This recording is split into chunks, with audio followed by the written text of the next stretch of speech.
जय श्री कृष्णा।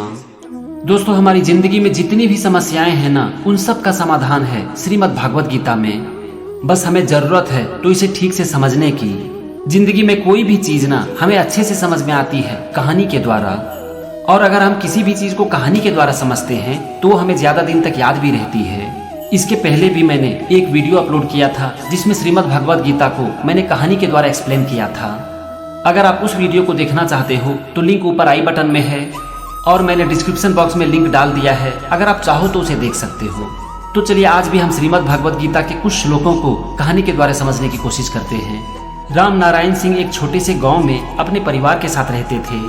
वो एक प्राथमिक विद्यालय में शिक्षक का काम करते थे और 2 साल पहले रिटायर हो चुके थे। रिटायरमेंट के बाद उन्हें श्रीमद् भागवत गीता में बेहद रुचि आ गई थी और उन्हें पता चल चुका था कि जीवन की हर समस्याओं का समाधान श्रीमद् भागवत गीता में है। वो जब अपने दोस्तों के साथ बैठते थे तो वो देखते थे कि हर लोग अपने प्रॉब्लम के बारे में बात कर रहा है। कोई पत्नी के बारे में शिकायत करते थे तो कोई अपने बच्चों के बारे में। कुछ लोगों को शरीर में बहुत कष्ट था तो कुछ लोगों को रात में नींद नहीं आती थी। वो देखते थे कि ज्यादातर लोग ना अपनी अपनी प्रॉब्लम में उलझे हुए हैं और उनका ध्यान हर समय प्रॉब्लम के ऊपर रहता है। आज तक जिंदगी में उन्हें जो कुछ भी मिला उनके बारे में कोई बात नहीं करते थे, बस बात होती थी तो सिर्फ प्रॉब्लम की। तो राम नारायण सिंह को लगा कि क्यों ना मैं गीता पढूं और लोगों को उनके प्रॉब्लम से बाहर निकालने में उनकी मदद करूं। इस कारण से श्रीमद् भागवत गीता को वो बहुत अच्छे से पढ़ने लगे और धीरे धीरे ये बात पूरे गांव में फैल गई। सबको पता चल गया कि राम नारायण सिंह के पास हर प्रॉब्लम का सॉल्यूशन है और इसीलिए हर रोज बहुत सारे लोग उनसे मिलने आते थे और वो भी बहुत ही मन से लोगों के प्रॉब्लम को सुनते थे। फिर श्रीमद् भागवत गीता के माध्यम से उन्हें उनका हल बताते थे। उनके घर के ठीक पीछे एक छोटा सा पार्क था और वो रोज शाम में उस पार्क में घूमने जाते थे। वहाँ पर वो दोस्तों के साथ बैठते थे और देश और दुनिया की बातें करते थे। उनके ग्रुप में शर्मा जी नाम के एक आदमी थे जो कि एक सरकारी कर्मचारी थे और पिछले साल ही नौकरी से रिटायर हो चुके थे। राम नारायण सिंह देख रहे थे कि पिछले कुछ दिनों से शर्मा जी बहुत ही परेशान थे और वो हमेशा खोए खोए रहते थे। एक दिन उन्होंने हिम्मत करके पूछ ही दिया कि शर्मा जी क्या बात है, मुझे लग रहा है कि आप पिछले कुछ दिनों से परेशान हैं और हमेशा खोए खोए रहते हैं। तो शर्मा जी ने बात को ये कहते हुए टाल दिया कि नहीं नहीं सब कुछ ठीक है। लेकिन राम नारायण सिंह का दिल कहता था कि सब कुछ तो ठीक नहीं है। उसके ठीक 5 दिन बाद शर्मा जी ने पार्क आना बंद कर दिया। तब राम नारायण सिंह का विश्वास पक्का हो गया कि नहीं कुछ तो गड़बड़ है। लेकिन वो शर्मा जी से पूछ नहीं पा रहे थे क्योंकि वो सोच रहे थे कि उनका पारिवारिक मामला है और उसमें दखल देना ठीक नहीं है। लेकिन उसके 15 दिन के बाद भी जब शर्मा जी वापस नहीं आए तब राम नारायण सिंह से रहा नहीं गया और उन्होंने एक दिन उन्हें फोन किया। फोन शर्मा जी की पत्नी ने उठाया तो राम नारायण सिंह ने पूछा कि भाभी जी, शर्मा जी पिछले 15 दिनों से पार्क में आ नहीं रहे हैं, सब कुछ तो ठीक है ना? तो उनकी पत्नी ने कहा कि नहीं भाई साहब, सब कुछ तो ठीक नहीं है। अगर हो सके तो एक दिन के लिए आप मेरे घर पर आइए क्योंकि मुझे लगता है कि आप ही उनको समझा सकते हैं। यह सुनते ही राम नारायण सिंह दूसरे ही दिन शर्मा जी के घर पर पहुंच गए। वो शर्मा जी से मिले और उनसे पूछे कि शर्मा जी क्या बात है, आपने पार्क आना छोड़ दिया है और मुझे लग रहा है कि आप कुछ परेशान हैं। तब शर्मा जी ने अपने प्रॉब्लम के बारे में राम नारायण सिंह को बताया। शर्मा जी ने बताया कि जब मेरी उम्र मात्र 18 साल की थी तो उसी समय मेरे पिता की मृत्यु हो चुकी थी। उस समय से मैंने अपने घर का पूरा भार संभाला। मैंने बहुत मेहनत करके नौकरी ली। मेरी एक छोटी बहन थी, मैंने उनकी शादी की। फिर मैंने अपनी शादी की। मेरे 2 बच्चे हैं, मैंने अपने दोनों बच्चों की भी शादी कर दी और दोनों आज यूएस में नौकरी करते हैं। मैं घर में पूजा पाठ करता हूँ, अपनी वाइफ के साथ रहता हूँ, लेकिन फिर भी मेरा मन हमेशा परेशान रहता है। कभी भी मेरा मन शांत नहीं रहता है और मुझे अंदर से घबराहट होती है। मैं डॉक्टर के पास भी गया, अपने सारे टेस्ट भी करवाए, लेकिन सब कुछ नॉर्मल था। फिर भी हमेशा मेरा मन बेचैन रहता है और अब तो रात में भी नींद नहीं आती। शर्मा जी ने आगे बताया कि पिता की मृत्यु के बाद मैंने अपने पूरे परिवार का भार अपने कंधों पर लिया। सब दिन मैंने अपने परिवार के लिए काम किया, भगवान की आराधना की, लेकिन बावजूद इसके मुझे शांति नहीं मिल रही है। मुझे समझ में नहीं आ रहा है कि आखिर प्रॉब्लम क्या है। और उन्होंने राम नारायण सिंह से रिक्वेस्ट किया कि आप तो गीता के ज्ञानी हैं, आप रोज गीता पढ़ते हैं, तो आप गीता के माध्यम से ही बताइए कि मेरे प्रॉब्लम का क्या सॉल्यूशन है। राम नारायण सिंह को शर्मा जी की प्रॉब्लम पूरी तरह से समझ में आ चुकी थी और वो समझ चुके थे कि उनका असली प्रॉब्लम क्या है। फिर राम नारायण सिंह ने अपनी आंखें बंद कर ली और शर्मा जी को गीता का ये श्लोक सुनाया। विहाय कामान्यः सर्वान् पुमांश्चरति निःस्पृहः निर्ममो निरंकार स शांति मधिगच्छति। इसमें भगवान श्री कृष्ण अर्जुन से कहते हैं कि जो मनुष्य अपने सभी इच्छाओं और कामनाओं का त्याग करके बिना किसी अहंकार के अपने कर्तव्य का पालन करते हैं, वही जीवन में शांति प्राप्त कर सकते हैं। यहाँ पर कहने का मतलब है कि जब भी हम कोई भी काम को करते हैं, चाहे वो घर का काम हो या फिर किसी दूसरों की मदद करने का काम हो, तो अगर हम उस काम को स्वार्थ की भावना से और अहंकार में आकर करते हैं, तब हमें कभी भी जीवन में सुकून नहीं मिल पाता है। मान लेते हैं कि हम अपने परिवार के लिए कुछ काम करते हैं या फिर दूसरों की मदद करते हैं, तो अगर हम इस भावना से करते हैं कि लोग मेरे बारे में जाने, मुझे बहुत अच्छा कहे, तो इससे ना हमें शांति नहीं मिलती, क्योंकि दूसरे हमारे बारे में क्या सोचेंगे इसके ऊपर हमारा कोई कंट्रोल नहीं है। हमारा कंट्रोल सिर्फ इस बात पर है कि हम क्या करते हैं। इसीलिए किसी भी काम को हमें बिना किसी स्वार्थ के करनी चाहिए, अपना कर्तव्य समझकर करना चाहिए, तभी जीवन में हमें शांति मिलती है। उन्होंने शर्मा जी से आगे कहा कि आपने अपने परिवार के लिए, अपने बच्चों के लिए बहुत कुछ किया, लेकिन अगर आप ये सोचते हैं कि आपने अपने परिवार के लिए और अपने बच्चों के लिए जैसा किया वो लोग भी आपके लिए वैसा ही करें, आपको बहुत अच्छा समझे, आपका बहुत नाम ले, तो इससे आपको जीवन में कभी भी शांति नहीं मिलेगी। राम नारायण सिंह की बात को सुनकर शर्मा जी को समझ में आ चुका था कि प्रॉब्लम क्या है। उनको समझ में आ चुका था कि वो हमेशा यही सोचते हैं कि मैंने अपने परिवार के लिए जैसा किया, मेरे परिवार भी मेरे लिए वैसा ही करे, और यही है मेरी प्रॉब्लम की जड़, और इसी से मुझे शांति नहीं मिल रही है। उस दिन के बाद शर्मा जी जैसे अपने काम को करते थे वैसे ही करते रहे, लेकिन अब से वो अपनी इच्छाओं और कामनाओं को छोड़कर अपने काम को कर रहे थे बिना किसी स्वार्थ के, और अब उनका मन पूरी तरह से शांत हो चुका था।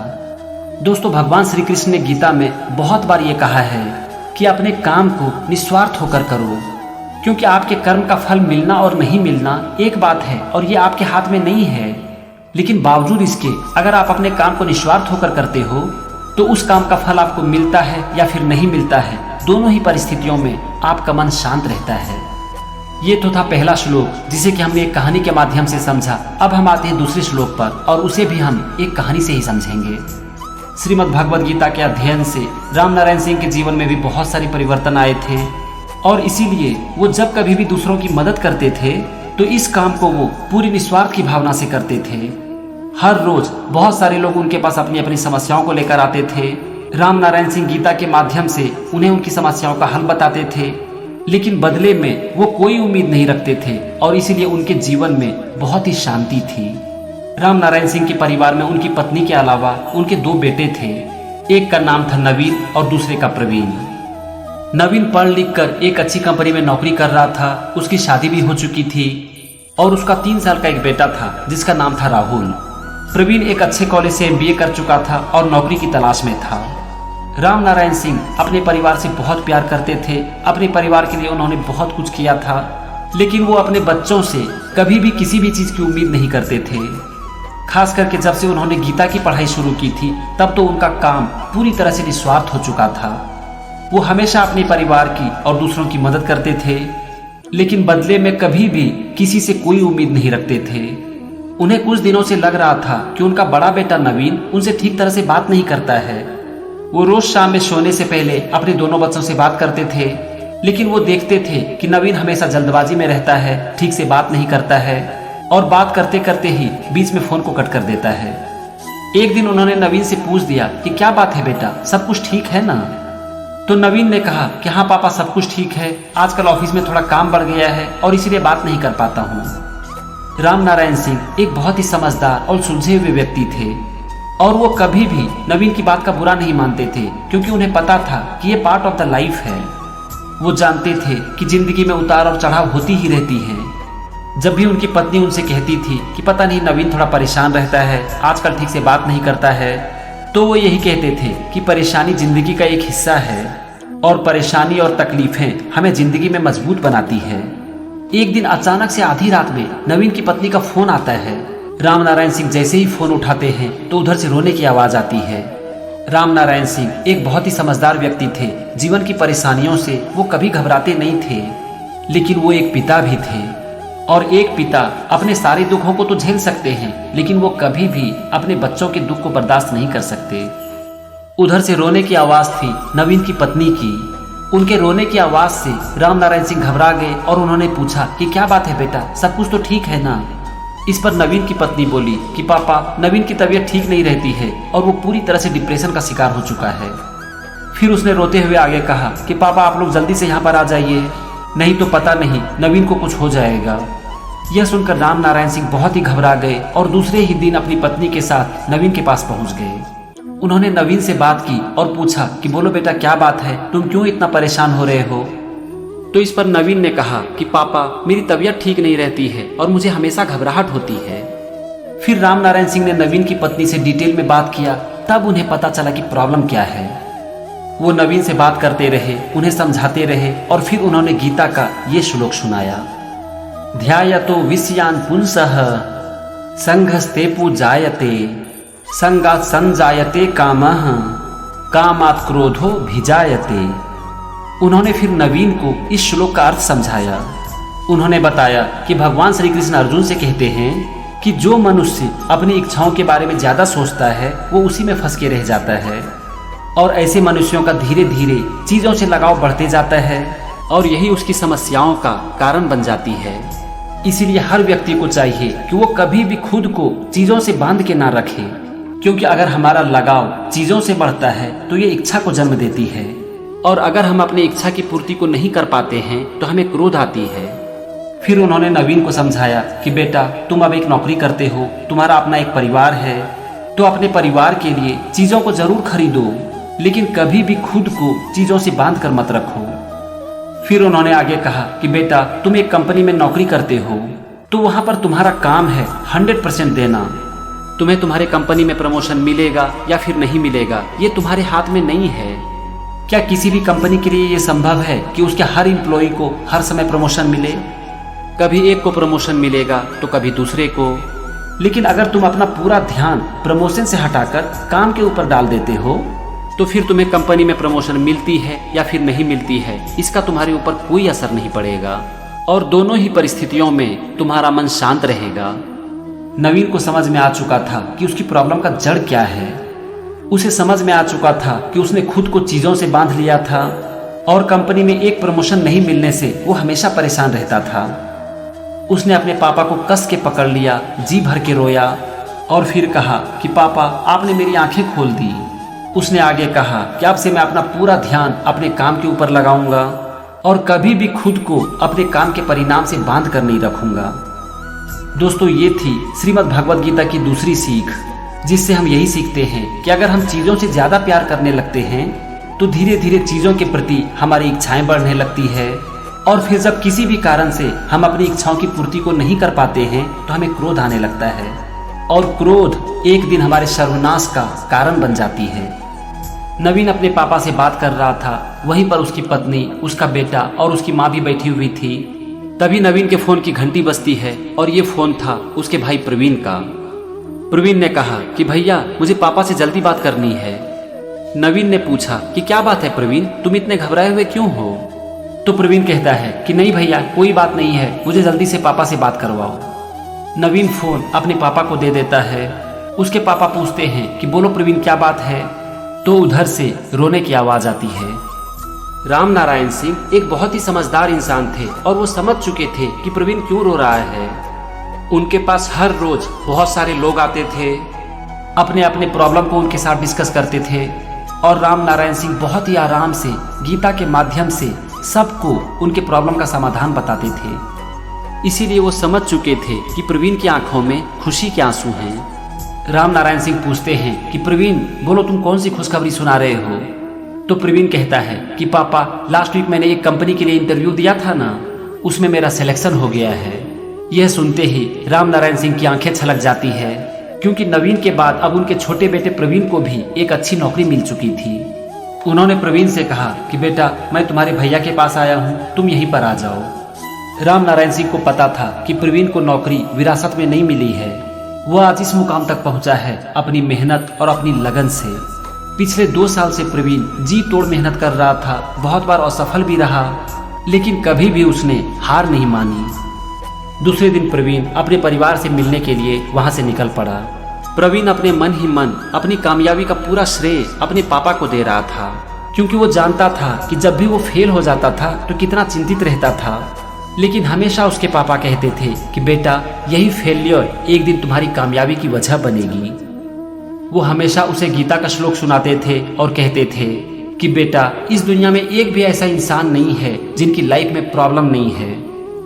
वो यहाँ तक कहते थे कि तुम भगवान राम के जीवन को याद करो, भगवान श्री कृष्ण के जीवन को याद करो।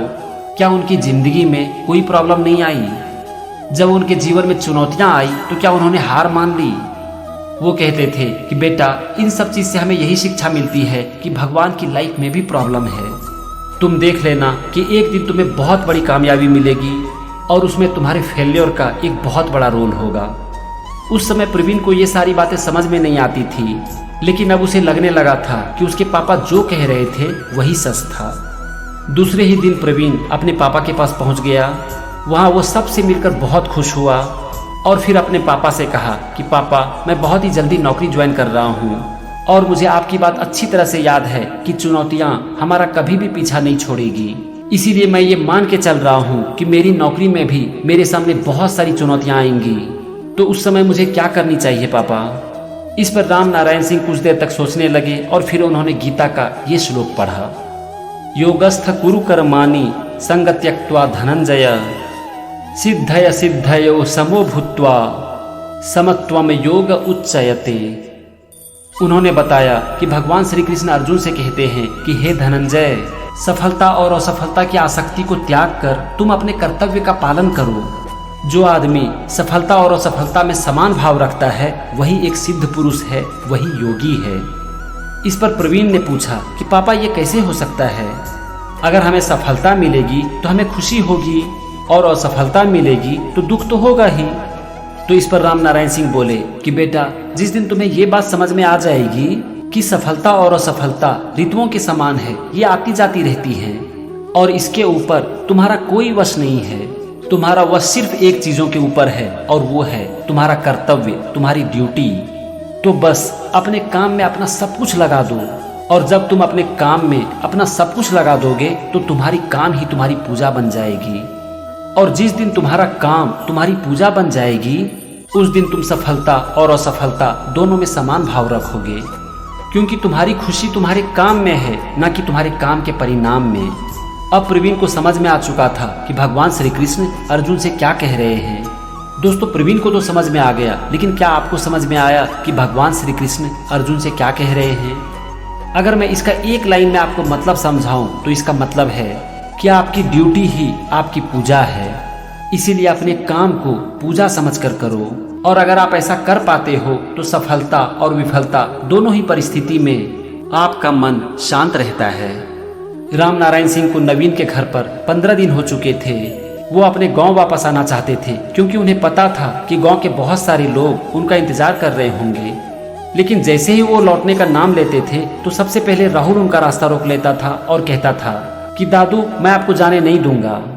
राम नारायण सिंह सबको मना कर सकते थे लेकिन वो राहुल को मना नहीं कर सकते थे और इसीलिए वो वापस आ नहीं पा रहे थे। यहाँ पर राहुल का साथ देती थी उसकी मम्मी और कहती थी कि राहुल, तुम किसी भी हालत में दादा और दादी को यहाँ से जाने मत देना। अब राम प्रसाद सिंह करे क्या? ना तो उनकी बहू और ना ही उनका पोता उन्हें जाने के लिए दे रहा था। इसीलिए कुछ और दिन के लिए वो वहीं पर रुक गए। वहाँ पर भी उन्होंने गीता की पढ़ाई जारी रखी। रोज शाम में जब नवीन ऑफिस से वापस आ जाता था तब वो अपने पूरे परिवार के साथ बैठते थे। फिर रोज 1 या 2 श्लोक को पढ़ते थे और उसके बारे में सबको बताते थे। राम नारायण सिंह कहते थे कि गीता में हमारे जीवन की हर समस्याओं का समाधान है, लेकिन बावजूद इसके आज ज्यादातर लोग परेशान रहते हैं और इसका सिर्फ एक कारण है कि कभी भी किसी ने गीता को पढ़ने की कोशिश ही नहीं की है। किसी का इस बात पर ध्यान ही नहीं गया है कि जीवन के हर समस्याओं का समाधान गीता में है। यह विचार आते ही उनका प्यार गीता से और बढ़ जाता था और वो मन ही मन निश्चय करते थे कि मुझसे जितना भी होगा मैं गीता के ज्ञान को घर घर तक पहुंचाऊंगा। चलो अब हम आते हैं गीता के अगले श्लोक पर और इसे भी हम कहानी से समझेंगे। नवीन का एक दोस्त था जिसका नाम था सुमंत। वो कुछ दिन से बहुत ही परेशान था। नवीन ने बहुत बार उससे उसकी परेशानी का कारण पूछा, लेकिन सुमंत हर बार ये कहकर टाल देता था कि नहीं यार, कुछ नहीं है, सब कुछ ठीक है। लेकिन नवीन को पता था कि सब कुछ ठीक नहीं है। एक दिन नवीन ने बात बात में ही सुमन से कह दिया कि सुमंत, मुझे मालूम है कि तुम बहुत ही परेशान हो, लेकिन फिर भी तुम मुझे बताना नहीं चाहते हो। क्यों? तुम मुझे अपना दोस्त नहीं समझते क्या? तो सुमंत ने कहा कि नहीं नवीन, ऐसी बात नहीं है, तुम तो मेरे सबसे अच्छे दोस्त हो, लेकिन मेरी जो समस्याएं हैं उसका कोई समाधान नहीं है और इसीलिए मैं तुम्हें इसके बारे में बता नहीं रहा हूँ। तो नवीन ने कहा कि दुनिया में ऐसी कोई भी समस्याएं नहीं है जिसका कि समाधान ना हो।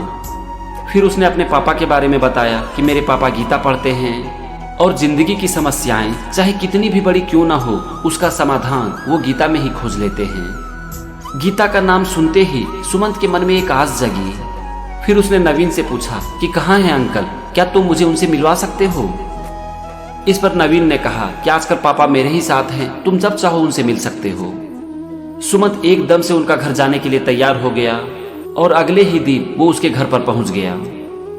सुमंत नवीन के पापा राम प्रसाद सिंह से मिला और उनसे कहा कि अंकल, मैं बहुत बड़ी प्रॉब्लम में फंस गया हूँ, मुझे कोई सॉल्यूशन दिखाई नहीं पड़ रहा है। मुझे नवीन ने बताया कि आप गीता पढ़ते हैं और सबकी समस्याओं का हल बताते हैं, तो मेरी भी मदद कीजिए अंकल। इस पर राम प्रसाद सिंह ने सुमंत के सर पर हाथ रखते हुए कहा कि बेटा, तुम नवीन के दोस्त हो और इसीलिए तुम मेरे बेटे हो। बोलो बेटा, क्या है तुम्हारी प्रॉब्लम? यह सुनकर सुमंत की आंखें भर आई। उसने राम प्रसाद सिंह का हाथ पकड़ लिया और फूट फूट कर रोने लगा। सुमंत को इस तरह से रोता हुआ देखकर राम प्रसाद सिंह भी थोड़े भावुक हो गए। वो सुमंत के बिल्कुल करीब बैठ गए और उनके कंधे पर हाथ रखते हुए कहा कि बोलो बेटा, क्या है तुम्हारी प्रॉब्लम? इस पर सुमंत ने अपना प्रॉब्लम बताना शुरू किया। उसने कहा कि अंकल, मैंने 3 साल तक खूब मेहनत की, तब जाकर मुझे एक कंपनी में जॉब मिली। सब कुछ बहुत ही अच्छा चल रहा था, मेरा जो काम था वो भी बहुत अच्छा चल रहा था, लेकिन मेरे जो बॉस थे 6 महीने पहले उनका ट्रांसफर हो गया है और अब जो नए बॉस आए हैं वो एक करप्ट आदमी हैं। उनको एथिक्स और मॉरल्स इन सब चीज़ों से कोई मतलब नहीं है। मेरे पापा ने मुझे एथिक्स और मॉरल्स के बारे में बहुत बताया है।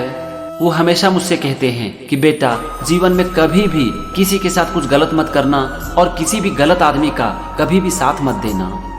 लेकिन आजकल मैं रोज देख रहा हूँ कि मेरे बॉस हमेशा कुछ न कुछ गलत करते हैं, लोगों से झूठ बोलते हैं और रिश्वत भी लेते हैं। मैं जब भी उनसे कहता हूँ कि सर ये तो गलत है, मेरे पापा ने मुझे बताया है कि जीवन में कभी भी गलत काम मत करना, दूसरों के साथ कुछ भी गलत मत करना, तो वो मुझे यही कहते हैं कि तुम अपने पापा की बात अपने घर तक ही रखो और इस कंपनी में मैं तुम्हारा बॉस हूँ और मैं तुम्हें जैसा कहता हूँ तुम्हें वैसा ही करना पड़ेगा।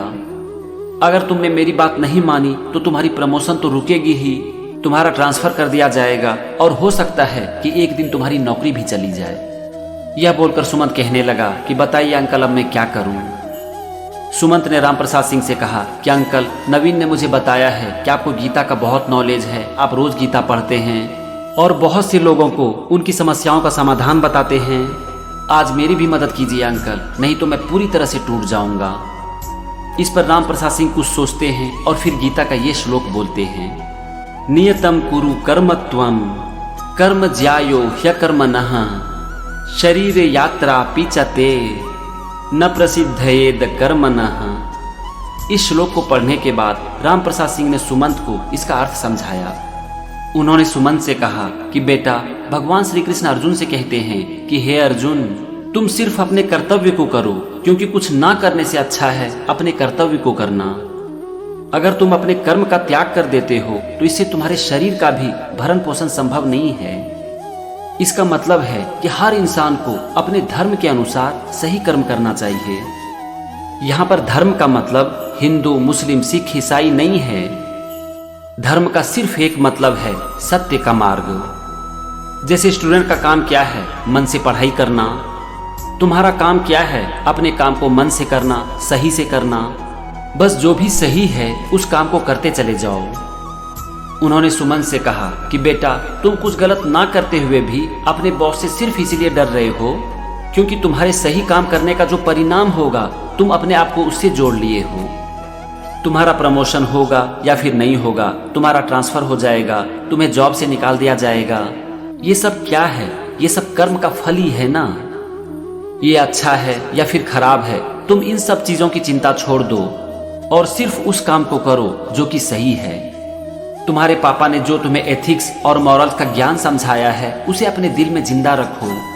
उसके अनुसार काम करो, सही काम करो, सही रास्ते पर चलो, धर्म के रास्ते पर चलो, और उसके बाद क्या होगा, तुम्हारे बॉस क्या करेंगे, इन सब चीज की चिंता छोड़ दो। राम प्रसाद सिंह से गीता का ज्ञान सुनते ही सुमंत की आंखों में एक चमक सी आ गई।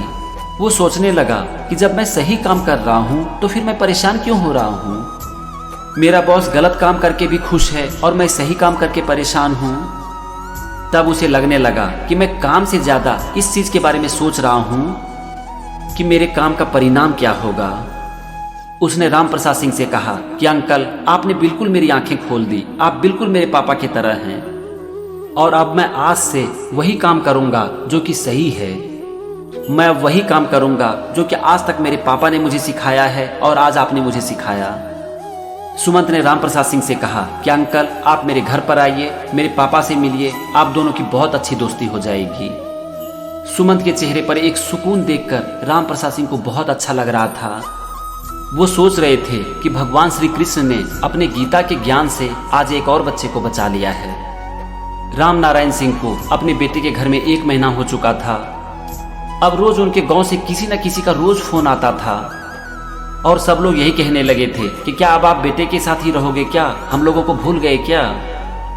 नवीन और उनकी पत्नी को इसके बारे में पता था कि पापा के यहाँ रहने से गांव के लोग परेशान हो चुके हैं, उन्हें कोई सही मार्ग दिखाने वाला नहीं है।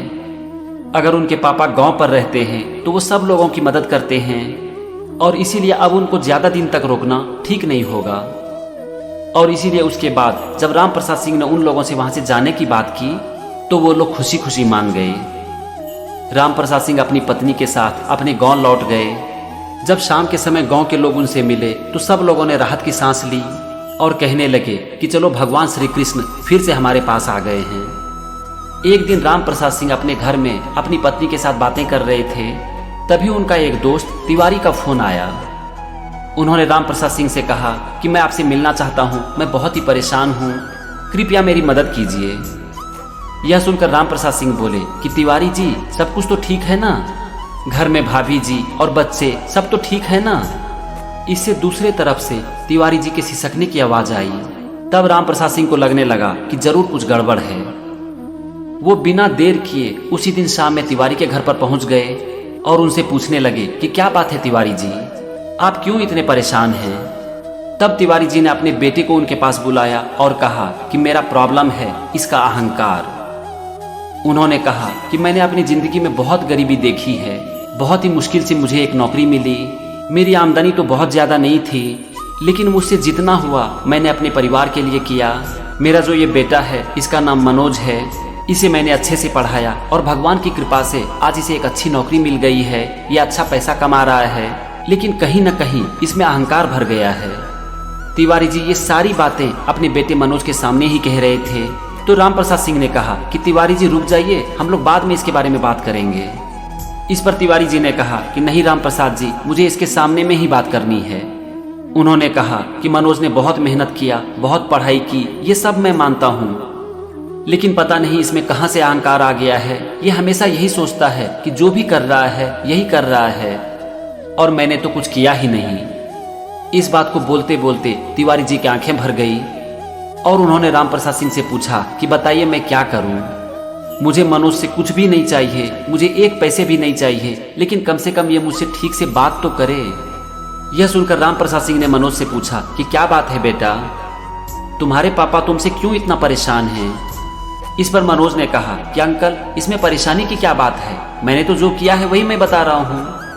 आज मैं कंपनी में इतने बड़े पोस्ट पर हूँ, मेरी आमदनी इतनी अच्छी है, मैंने घर में मम्मी और पापा को सुख की सारी सुविधाएं दी है, आज मेरे घर में सारी चीजें हैं, तो बस मैं तो यही बता रहा हूँ कि ये सब मैंने किया है, तो इसमें गलत क्या है। इस पर राम प्रसाद सिंह भी सोच में पड़ गए कि बाप और बेटे की समस्याओं को मैं कैसे खत्म करूं, क्योंकि मनोज की उम्र उस समय लगभग 25 साल की थी और इस उम्र में कोई भी ज्ञान की बातें सुनना नहीं चाहता है। फिर उन्होंने सोचा कि मनोज मेरी बात मानेगा या फिर नहीं मानेगा, मैं इसके बारे में क्यों सोचूं। मैंने भगवान श्री कृष्ण से सीखा है कि तुम अपने काम को करो और फल की चिंता छोड़ दो। तो अभी यहाँ पर मेरा काम है मनोज को सही रास्ता दिखाना, तो बस मुझे यही करना चाहिए। मनोज उस रास्ते पर चलेगा या फिर नहीं चलेगा, ये तो मेरे हाथ में नहीं है। जैसे ही राम प्रसाद सिंह के मन में ये बात आई कि मनोज को सही रास्ता दिखाना उनका काम है, तो फिर उन्होंने कुछ सोचकर गीता का ये श्लोक पढ़ दिया। प्रकृते क्रियमानानि गुणेः कर्माणि सर्वशः अहंकार विमूढ़ात्मा कर्ताहमिति मन्यते। फिर राम प्रसाद सिंह ने इस श्लोक का मीनिंग पढ़ना शुरू किया। उन्होंने बताया कि इस संसार का हर काम प्रकृति के नियमों के अनुसार होता है। हर इंसान भी अपने नेचर के अनुसार काम करता है और हर कर्म प्रकृति के गुण के अनुसार ही होता है। लेकिन जिसके अंदर अहंकार भर जाता है उसे ये लगने लगता है कि ये काम मैं कर रहा हूँ, और जो ऐसा सोचता है भगवान उसे अज्ञानी कहते हैं। राम प्रसाद सिंह की बात पर मनोज को थोड़ा गुस्सा आ गया और उसने गुस्से से कहा कि अंकल, ये बेकार के ज्ञान आप अपने पास रखिए। अगर मैं अपने काम को नहीं कर रहा हूँ तो कौन कर रहा है? इस पर राम प्रसाद सिंह बोले कि बेटा, तुम जो कुछ भी काम करते हो वो तुम अपने नेचर के अनुसार करते हो। मतलब कि तुम्हारा जो नेचर है वो तुमसे काम करवा लेती है। अगर तुम अपने नेचर को बदल दो, तुम अपने स्वभाव को बदल दो, तो तुम्हारा काम भी बदल जाएगा।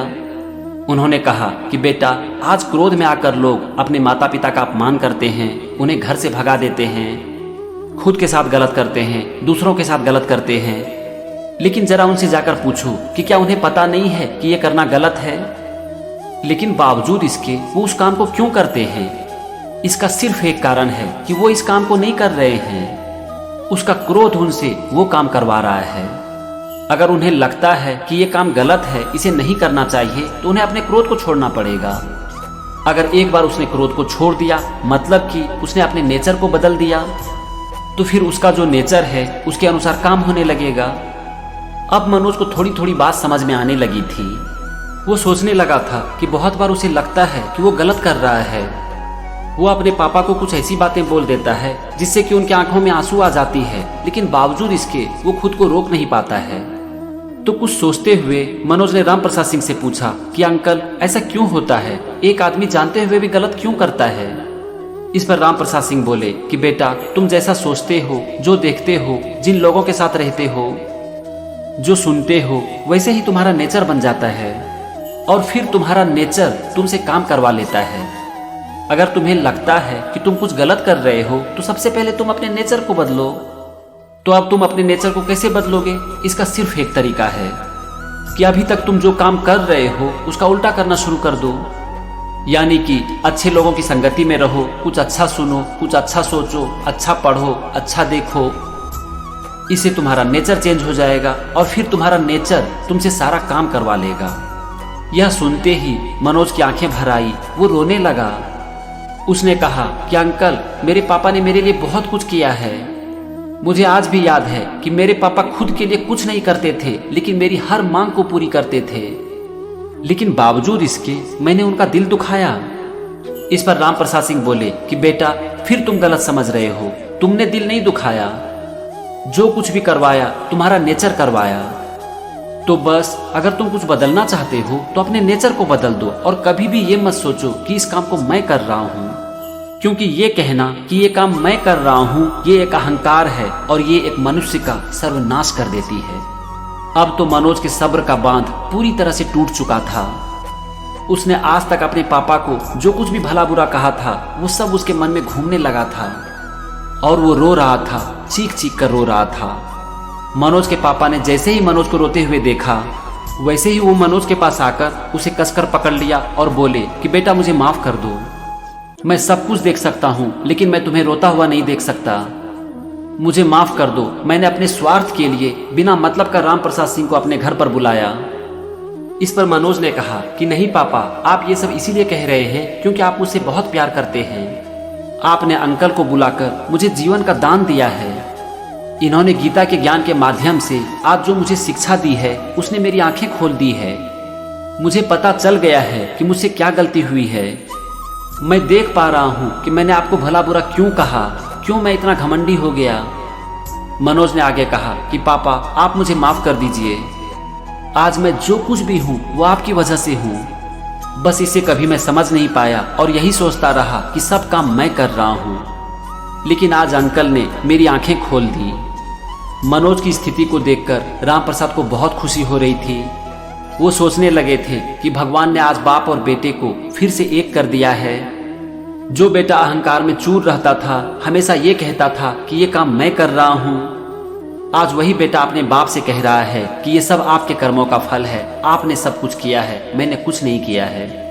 दोस्तों, ये था आज का 5वां और अंतिम श्लोक, और ये सब मैंने एक कहानी के द्वारा आपको समझाने की कोशिश की। ये सारी बातें करते करते मुझे भी लगने लगा है कि गीता में हर समस्याओं का समाधान है, और ये एक ऐसी किताब है जिसे कि हर इंसान को पढ़नी चाहिए। ये किताब हर घर में पढ़नी चाहिए, हर स्कूल में पढ़ानी चाहिए, क्योंकि अगर एक इंसान बचपन में ही गीता के ज्ञान को समझ ले तो वो अपनी हर समस्याओं का समाधान खुद ही निकाल सकता है। जय श्री कृष्ण।